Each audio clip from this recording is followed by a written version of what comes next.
Welcome to Marketer's Alchemy, where we pull back the curtain on the intricate world of data-driven marketing. On this show, we delve into the convergence of marketing as an art form and data as a scientific foundation, unveiling the secrets to turning raw data into marketing gold. I'm your host, Kathryn Turnoff, Senior Product Manager at Deluxe. Join us as we dive into real-life case studies and give you a front row seat to industry pioneers and visionaries.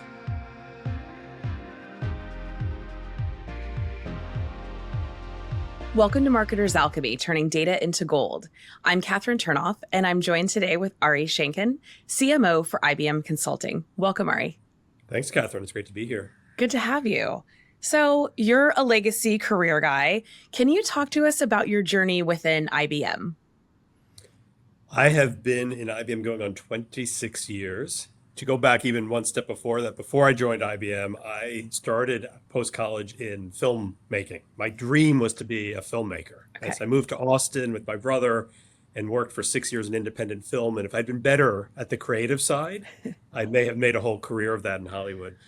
But as it turned out, what I really had passion for was the intersection of the art and the science, which brought me, after graduate school, into IBM, a decade in consulting, time in sales. I never actually expected to be in marketing, never expected to be a marketer, but found that marketing was a space where that goal of bringing the best of both sides of me, the filmmaker and the data scientist together, was natural. And so I've had multiple roles over the years, culminating now as the CMO of our consulting business.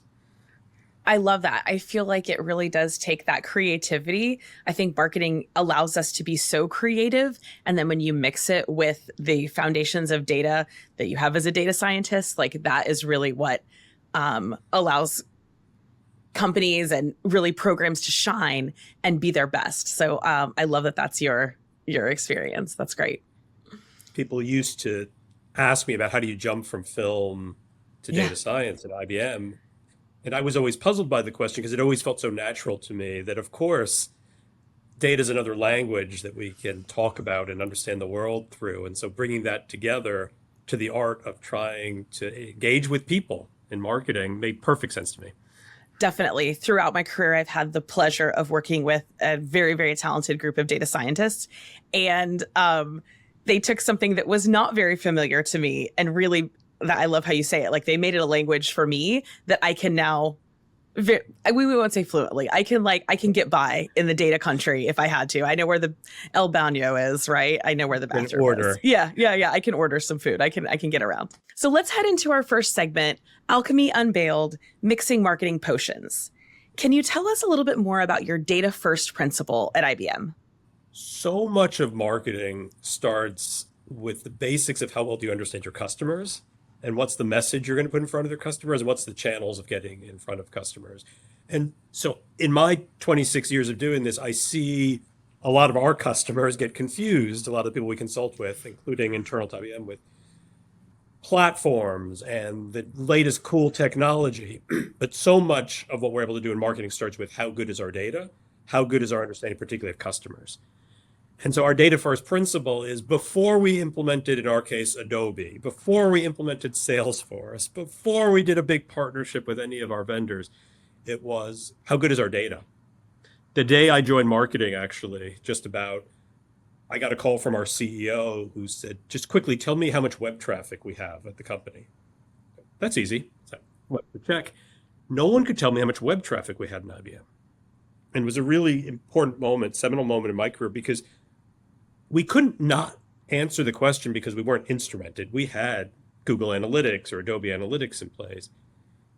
We had not defined what constitutes a web visit. Is it a visit? Is it a visitor? Is it a session? And so something as simple as your data dictionary becomes incredibly powerful, in this case, impediment to engaging our customers and understanding what's happening. But as soon as we were able to make data first decisions about where measuring visits, suddenly our optimization engines could make sense of that. Suddenly our marketers could have intelligent conversations. Suddenly we could start talking about content that works in a way that started with this very, very simple data first principle. So simple, and yet absolutely fundamental, maybe not as slick as the new tools. And that, like, I get it. They come in and everyone's like, whoa, this is amazing. But if you don't have that foundation, then they're completely useless. Garbage in, garbage out. I spent probably a year and a half of my life on the least sexy work in the world, Yeah. which is hierarchies and taxonomies and data dictionaries. But I can tell you for the next 8 years, everything we wanted to do from measurement and reporting to optimization, these days to AI, has been incredibly, relatively easy for us at IBM because we set this foundation. Yeah, realizing the value. For a long time, I was like, oh, it's close enough, it's fine. And then, you get into those situations, like you can't pinpoint your web visit, like you have that confusion and you're like, okay, I get it now. I get it. So as you transitioned from leading global demand and performance marketing to now serving as the CMO of IBM Consulting, how has the role of data evolved in your decision making? In my previous job, I owned the data and the systems and eventually the MarTech that sat on top of it and the analytics and the data science. So that was all for us consolidated. And I had all those teams with me. And so I was the architect or the mad scientist or the alchemist of all this thinking. And for years was able to build out what I thought was this brilliant, cutting edge, data driven, automated AI system.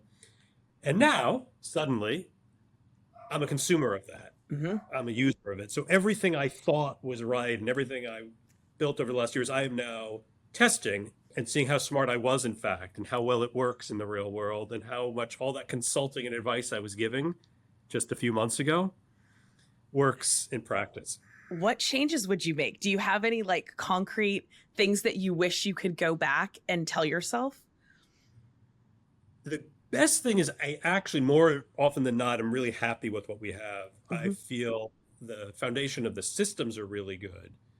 A lot of it is at the application layer. I don't mean the technical application layer. I mean, as marketers, so I do have this beautiful 360 view of customers. And I thank my old self for having set that foundation. And I have a lot of optimization tools. But what we're saying isn't very interesting in our marketing. And all the brilliance of these systems, and IBM's supposed to be good at data, isn't actually the job of marketing. It's a foundation to marketing. So mostly what I'm doing in this job is where you started, which is spending a lot of time at the intersection of the data and the capabilities with the messaging and the understanding of audiences.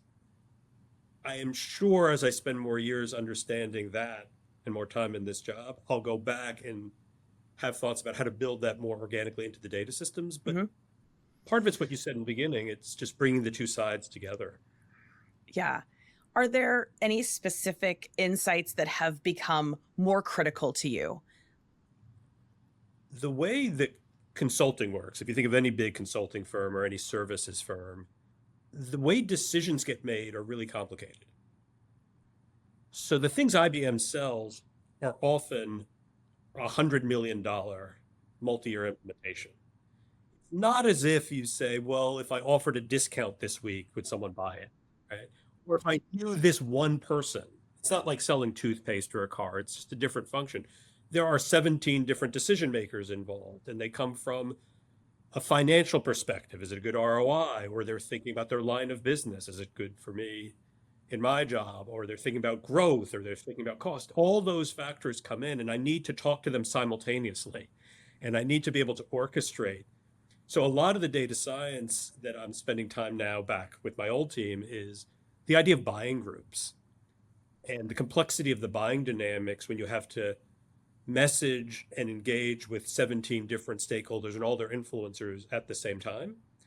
And there's some really good insight that's come out of it. For instance, for us is if we can get to 4 members or more of the buying group within 60 days, that's the trigger for us, which we never really understood before. We thought there's lots of them, let's just throw our marketing out there. But it really ends up being what we call the 4+ model.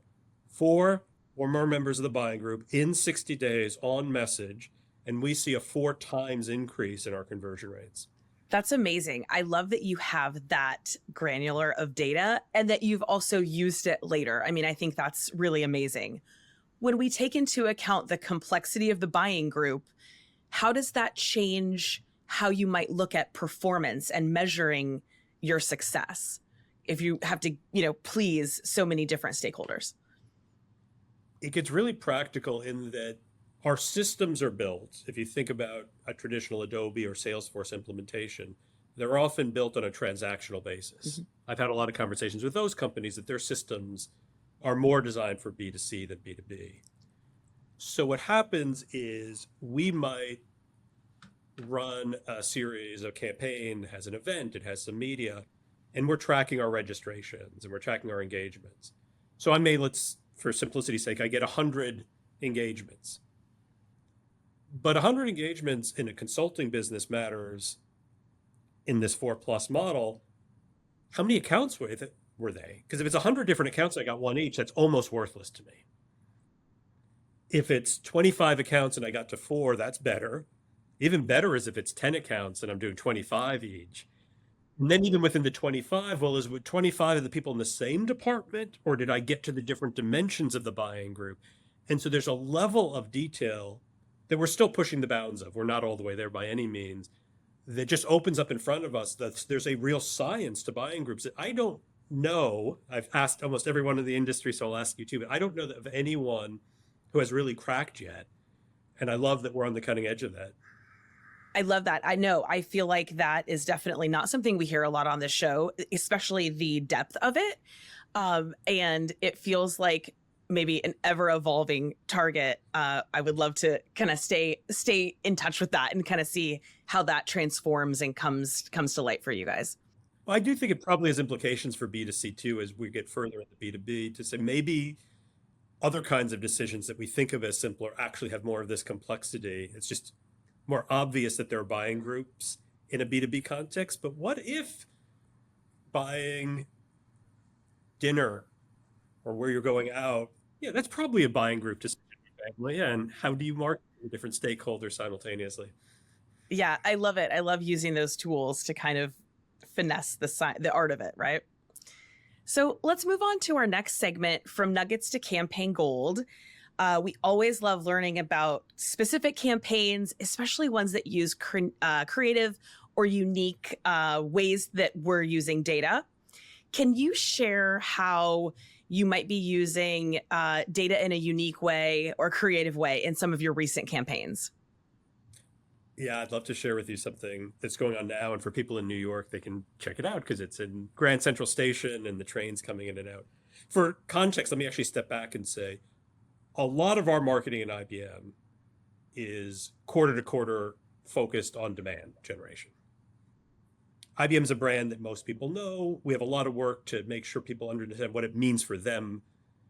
But the pressure in the system, probably familiar to others, is demand, like what's happening this quarter.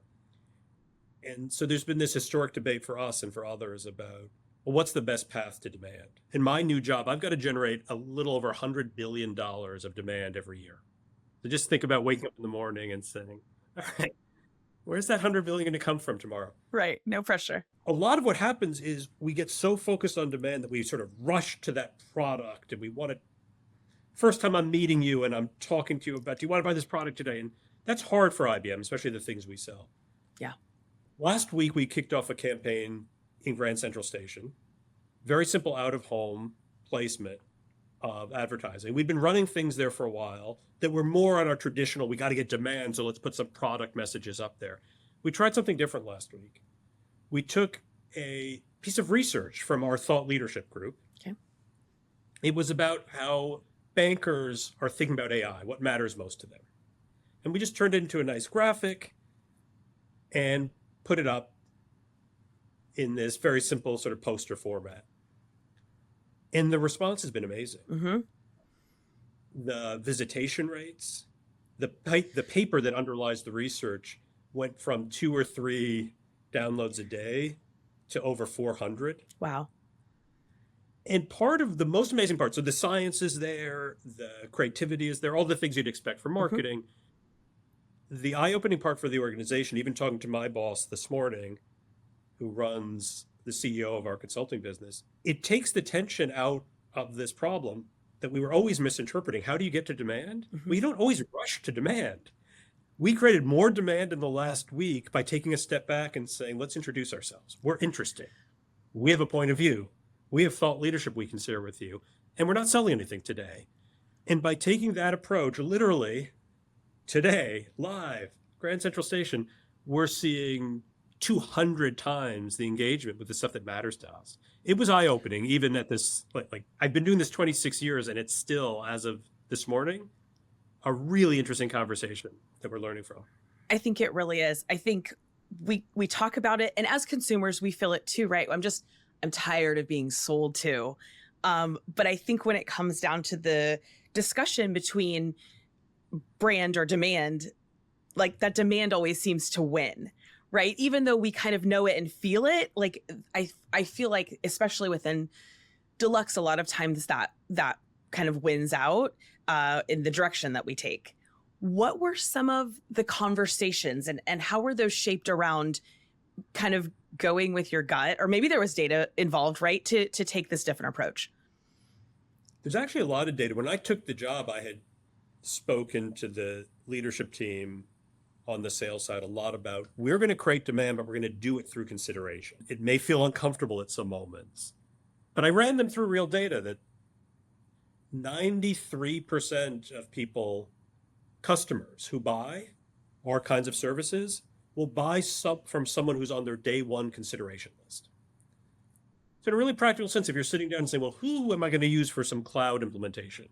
And you write down the names that you think of. If IBM's not on that list on day one, and you start thinking, ooh, they're in the market now, I'm going to start my demand campaign, you missed it. You had to start months ago, maybe a year ago, being in that consideration space. So the data was really compelling to start with. A lot of my last few months has been show and don't tell, which is I can show you the data, I can tell you about the data, I can tell you all the history, I can bring in agencies to pitch it. Let me just put an ad up from A to B and use experimentation, and you're going to see it. And the excitement on my boss's face, this was an hour and a half ago, was really gratifying to say, all right, or you get it, you see it, let's try it again. That's got to be a nice boost as you think about, your go-get and well, your end goals. That's got to feel good. I love that. We would be remiss if we didn't bring in AI, right? And you've mentioned before that that IBM has had an AI culture long before, Gen AI. And we're hearing, this in the last few years. Can you tell us a little bit about the campaign you worked on last year? What was involved? What were the results? Yeah, really exciting moment for me. It started in Adobe, actually, their conference summit in Las Vegas. And it started 2 years ago where they showed us Firefly, which was their generative visualization capabilities. We have in IBM Watson models, so we have large language models and other things. And we said, rather than talk about this, let's just try it. Back to that same spirit of experimentation.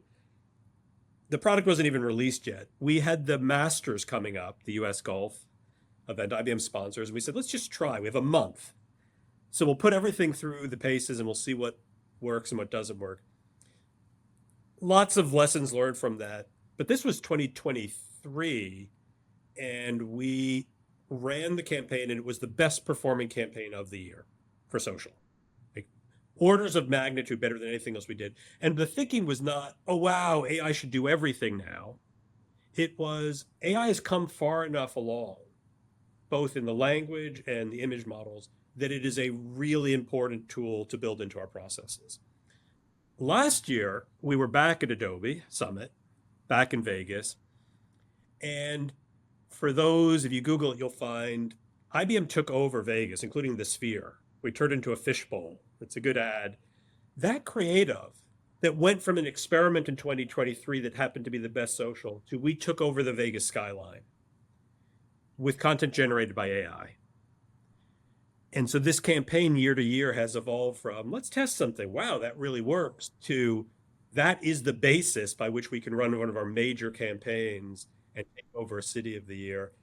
And it changed our sense of timing and trajectory. And a lot of our media now going into 2025 is simply run with AI agents and assistants at almost every step. I think that makes a lot of sense too, because you just think of how much more quickly AI can ingest those data points and then make decisions on them. I think that's truly amazing. That's really, really neat. On the creative side, the sense was, well, is this a threat to us? So we were dealing with that early on.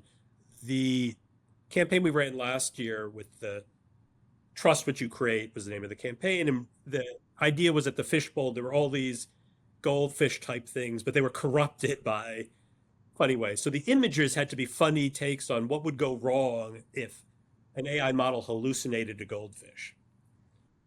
It would normally take us 3-4 weeks just to develop those concepts.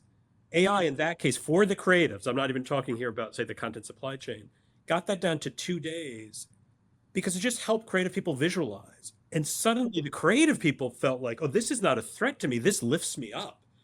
This takes my work and makes me 100 times more creative. Or in this case, let's say it went from 3 days down to, I think, 3 days from 21 days. So it makes me 7 times more productive as a creative. And had such a strong impact. I really also love how you leaned in to the concerns around AI, right? Is it like, oh, it's not going to look like this or that, or that, like I love that also became part of it.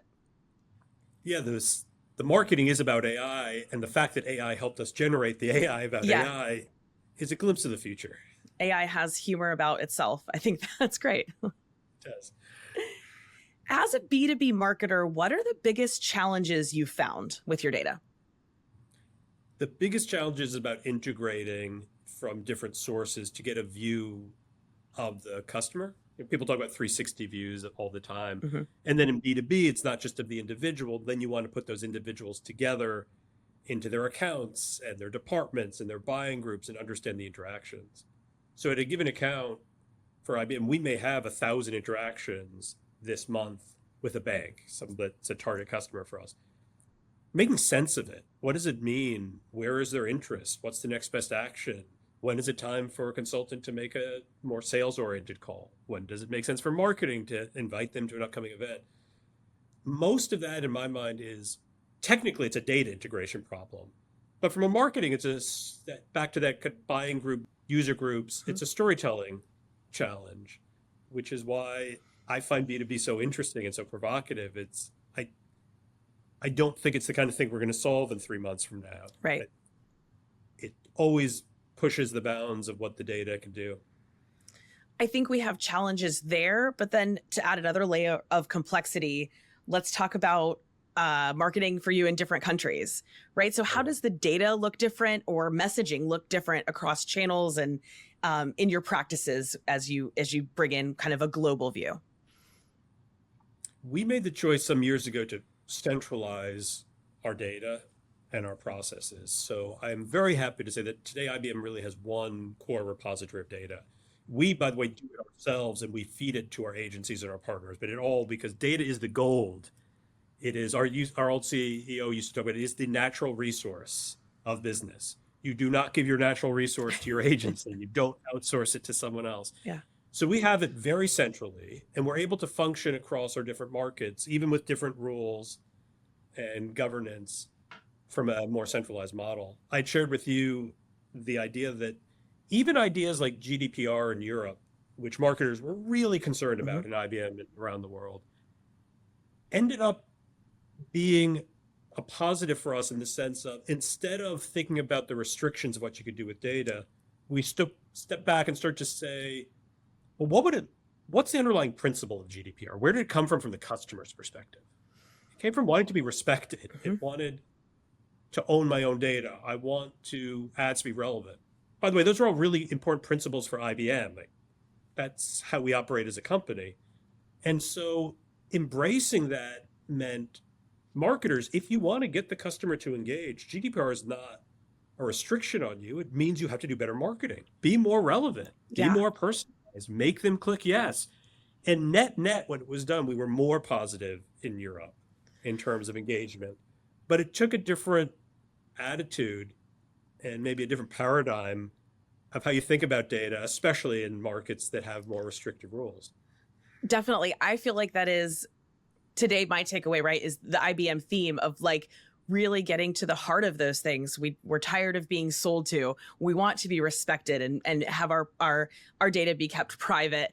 And so I think it's showing up in the success of the Grand Central campaign. It's like all of these things. It's like you're owning it and doing what's right. And I think it sounds to me like it's really resonating with people. It is, and it's a lesson we have to learn over and over again. So far from saying we got it figured out and we got it now, we're saying, oh yeah, we used to remember that, and then we drift a little bit and saying the data is there to serve the customer. The storytelling and the person on the other end still is the most important thing, no matter what happens with technology. Do we have something interesting to say to that human being? And then all the tech in the world is there. All the data is there to help us do that. Yeah, that's your support. But really, if we get back to that fundamental of who we're marketing to. Yeah, I love it. I'd like to move into our last segment. We like to have a little bit of fun here in what we call the Gold Rush round. So some rapid fire questions. What is the most absurd myth about data-driven marketing that you ever encountered? The most frustrating one to me, I don't know if it's absurd, is that there's tension between data and creativity. Mm-hmm. I am such a believer in the culture of experimentation that data lets you take big chances and big swings because it's all just an experiment and a test, and we'll get better next time. Yeah. Do you ever disregard the data and go with your gut? I am a huge advocate of experimentation, so I would never say that I disregard the data. I will almost always say to team, if that's your instinct, brilliant, test it. We'll put parameters around testing and we'll know better next time. So I never want to use data to stop someone from being creative, but I do want their creativity to exist in a testable framework. I love it. Can you share one company, besides IBM, of course, that you see making an impact with how they're using data in their marketing efforts?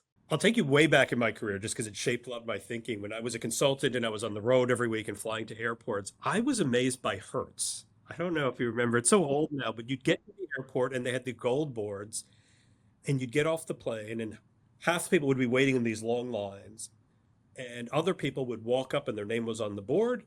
These days, you just actually pick out the car you want and the key's there and you drive out.